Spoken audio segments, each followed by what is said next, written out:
ان 4 ممالک میں سب سے زیادہ جاتی ہیں۔ یہ کل ملا کر دنیا کی کوئی 20 سے 25% کے درمیان انرجی ایکسپورٹ بنتی ہے، 1/5 اور 1/4 جو یہاں سے جاتی ہے، اور کروڈ آئل سے لے کر LNG تک وغیرہ اس راستے سے جاتی ہے۔ مگر یاد رکھیں امریکہ اس وقت دنیا میں سب سے زیادہ گیس اینڈ آئل پروڈیوس کر رہا ہے۔ صرف 2 سال پہلے یہ صورتحال تھی کہ امریکہ روزانہ 1,38,00,000 بیرل کروڈ آئل پروڈیوس کر رہا تھا۔ یہ کسی بھی اکیلے گلف کنٹری سے زیادہ پروڈکشن ہے، بلکہ پورے اسٹیٹ آف ہرمز سے جو آئل روزانہ ایکسپورٹ ہوتا ہے وہ بھی کوئی 2 کروڑ بیرل روزانہ کے قریب ہے۔ یعنی امریکہ تنہا ان تمام گلف اسٹیٹس کی ایکسپورٹ کے آدھے سے کچھ زیادہ پروڈیوس کر رہا ہے۔ اس لیے امریکہ کو فی الحال یہ پریشانی تو ہرگز نہیں ہوگی کہ اگر اسٹیٹ آف ہرمز عارضی طور پر بلاک ہو بھی گیا تو وہ آئل کہاں سے لے گا۔ ہاں، اتنا ضرور ہے کہ امریکہ میں فیول پرائسز، انرجی پرائسز کچھ عرصے کے لیے بڑھ جائیں گی۔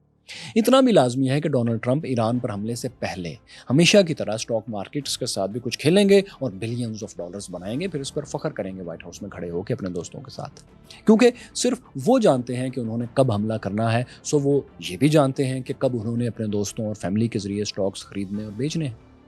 جتنا خرچہ امریکن وار ڈپارٹمنٹ کا ایران پر حملے کے لیے ہوگا اسی کی ریشو سے ڈونلڈ ٹرمپ اور ان کے ساتھی زیادہ سے زیادہ کما بھی سکیں گے۔ جیرارڈ کشنر اور اسٹیو وٹکوف ان کے بزنس انٹرسٹ ہی کو تو دیکھ رہے ہیں، اور وہ کیا کرتے ہیں۔ نیو یارک ٹائمز تک یہ کہانی چھاپ چکا ہے کہ ڈونلڈ ٹرمپ کیسے وائٹ ہاؤس کی کرسی پر بیٹھ کر اربوں ڈالرز کا ذاتی بینیفٹ لے رہے ہیں، صرف 1 سال میں کتنا بڑا بینیفٹ لے چکے ہیں۔ تو خیر دوستو، بات یہ ہم کہنا چاہتے ہیں کہ اسٹریٹ آف ہرمز کا نقصان ایشیا اور خصوصاً عرب ممالک کو تو بہت ہوگا، امریکہ اسرائیل کو اس کا نقصان ریلیٹیولی نسبتاً کم ہے۔ لانگ ٹرم میں ڈالر ویلیو کمزور ہوگی، لیکن پریزیڈنٹ ڈونلڈ ٹرمپ اتنا کب سوچتے ہیں؟ وہ تو مالی فائدہ، اپنا فائنینشیل انٹرسٹ دیکھیں گے، جیسا کہ ان سے پہلے کے صدر نے یورپ کو انرجی سپلائی کی سب سے بڑی پائپ لائن نارڈ اسٹریم 1 تباہ کرتے وقت سوچا تھا۔ آپ کو یاد ہوگا کہ روس سے یورپ کو 40% انرجی سپلائی کرنے والی نارڈ اسٹریم 1 کو ستمبر 2022 میں دھماکوں سے اڑا دیا گیا تھا۔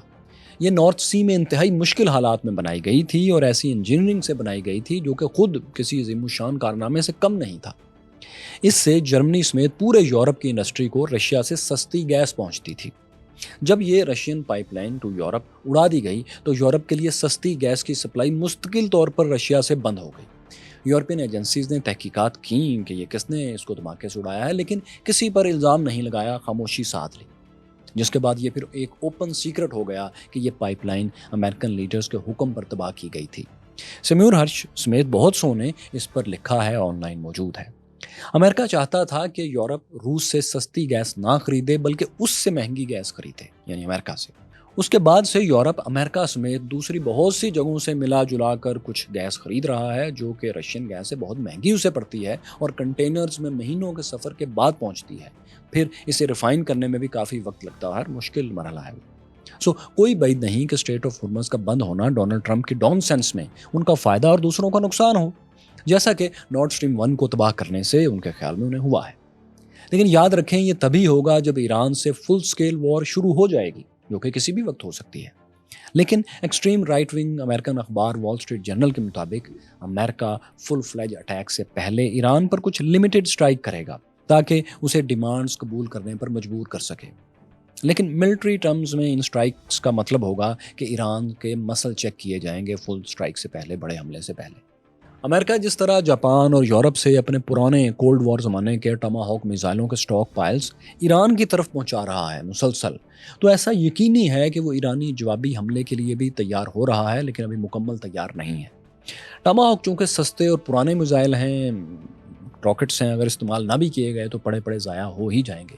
اس لیے امریکہ اسرائیل انہیں ایرانین ڈرونز اور ایسے ہاسٹائل پروجیکٹائلز کو روکنے کے لیے زیادہ سے زیادہ استعمال کرنا چاہتے ہیں جن سے ایران پہلے حملے میں اسٹرائک کرے گا ان پر۔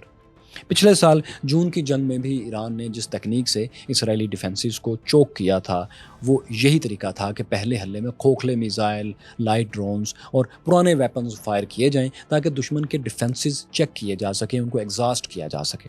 امریکہ اسرائیل اس بار ویسی صورتحال سے بچنا چاہتے ہیں اور ایران کو موقع نہیں دینا چاہتے۔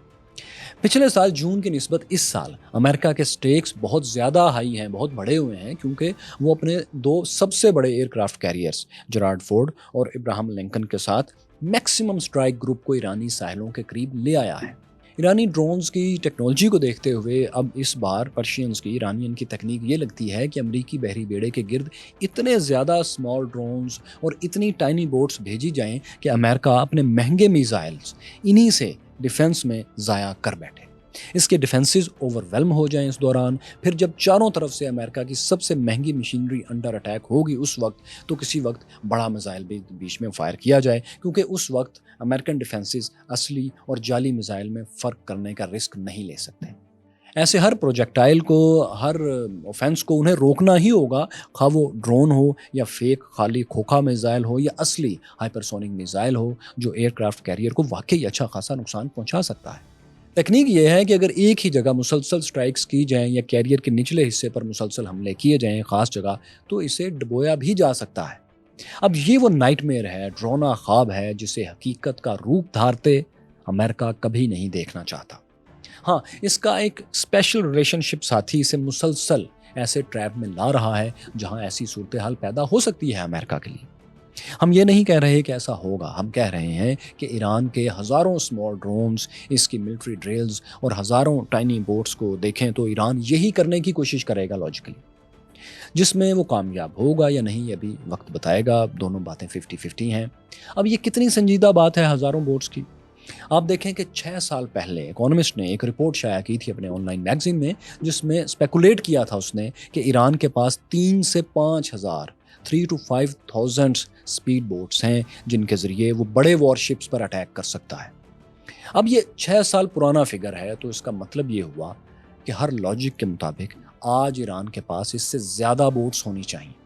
پھر فشنگ بوٹس، کارگو بوٹس اور منی سب میرینز کے ذریعے وہ اس سمندر کے اس حصے پر جہاں امریکہ، اسرائیل اور یورپین ایسٹس موجود ہیں اس وقت، وہاں ہزاروں مائنز بچھا کر وہاں سے گزرنا ہی محال کر سکتا ہے۔ اب یہ مشترکہ اگر یہ دونوں کام ایران کامیابی سے کر لیتا ہے تو یہ سینیریو امریکہ اور اس کے الائز کے لیے سب سے خوفناک ناکامی ثابت ہوگی اگر یہ دونوں کامیاب ہوئے تو۔ اس کے مقابلے میں ایران کے لیے سب سے بڑا خوفناک سینیریو اس جنگ میں ممکنہ طور پر یہ ہوگا کہ امریکی اسرائیلی فورسز کامیابی سے ایرانی حکومت کو گرا لیں، آیت اللہ کو ایلیمینیٹ کر کے ان کی جگہ کوئی اور ڈی جورے سربراہ لے آئیں جو ان کی مرضی کا ہو، ایران میں کوئی مستقل اڈا بنا لیں، ساؤتھ میں سیستان کے اندر یا پھر نارتھ میں کردش آبادی کے قریب۔ اس اڈے سے یا ان دونوں بیسز سے وہ پھر اپنی پپٹ حکومت کو سپورٹ کرتے رہیں۔ اس دوران ایران میں پھر ظاہر ایک خانہ جنگی شروع وہ کروا چکے ہوں گے، جس میں IRGC پاسداران انقلاب جو بھی نئی پپٹ حکومت ہوگی اس کے کلپرزوں پر حملے کریں گے، جو یہ امریکن اور اسرائیلی ایسٹس وہاں ہوں گے ان پر حملے کریں گے۔ تو یورپ اور امریکہ اب پاسدارانہ انقلاب کو دہشت گرد قرار دے کر، جو کہ وہ دے چکے ہیں، ان پر پھر حملے کریں گے اور ان کو جسٹیفائی کریں گے کہ ہم تو ٹیررسٹ پر اٹیک کر رہے ہیں۔ یعنی ایران کو بھی مستقل ڈی سٹیبلائز کر دیا جائے۔ یہ خوفناک سینیریو ہے، یہ خوفناک ناکامی ہے ایران کے لیے جو ایران نہیں چاہتا۔ آپ ان دونوں امریکن اور ایرانین نائٹ میئرز کو ذہن میں رکھیں اور پھر دیکھیں کہ اس کے علاوہ جو بھی صورتحال اس ممکنہ جنگ میں ہوگی اسے دونوں اپنی فتح قرار دے کر جنگ بند بھی کر سکتے ہیں۔ وہ ایسے کہ اگر ایرانی آیت اللہ حکومت کسی بھی طرح محفوظ رہتی ہے، بچ جاتی ہے اور ایران کے حصے بکھرے بھی نہیں ہوتے تو کتنی بھی تباہی ہو جائے، یہ ان کے اینگل سے ان کی فتح ہی تصور ہوگی، کیونکہ وہ یہ کہیں گے کہ امریکہ اسرائیل کا بنیادی گول کامیاب نہیں ہونے دیا ہم نے۔ اس کے مقابلے میں امریکہ اسرائیل بھی اسے اپنی کامیابی اس طرح قرار دے سکیں گے کہ ہم نے ایرانین میزائل سٹاک پائلز تباہ کر دیے، یہ کر دیا اور ایرانی حکومت کو کمزور کر دیا اور اس کی ایٹامک پاور بننے کی کیپیسٹی بھی ہم نے بہت کم کر دی ہے۔ اس کے بعد پھر وہ تیاری کریں گے، نئے سرے سے آئیں گے، نئی پابندیاں ایران پر لگائیں گے، غربت پھیلائیں گے، حکومت ظاہر بدنام ہوگی۔ ان حالات میں CIA موساد کو مزید ایران سے جاسوس ملیں گے اور ایران کو مستقل خانہ جنگی پرماننٹ سول وار والی کیفیت میں رکھ کر وہ اپنی کامیابی قرار دے لیں گے۔ دوستو، ابھی جب آپ یہ ویلاگ دیکھ رہے ہیں تو عین ممکن ہے اٹیک شروع بھی ہو چکا ہو، کیونکہ CBS کے مطابق ڈونلڈ ٹرمپ اسی ہفتے کے آخر تک اٹیک کرنے کا پلان بنا رہے ہیں۔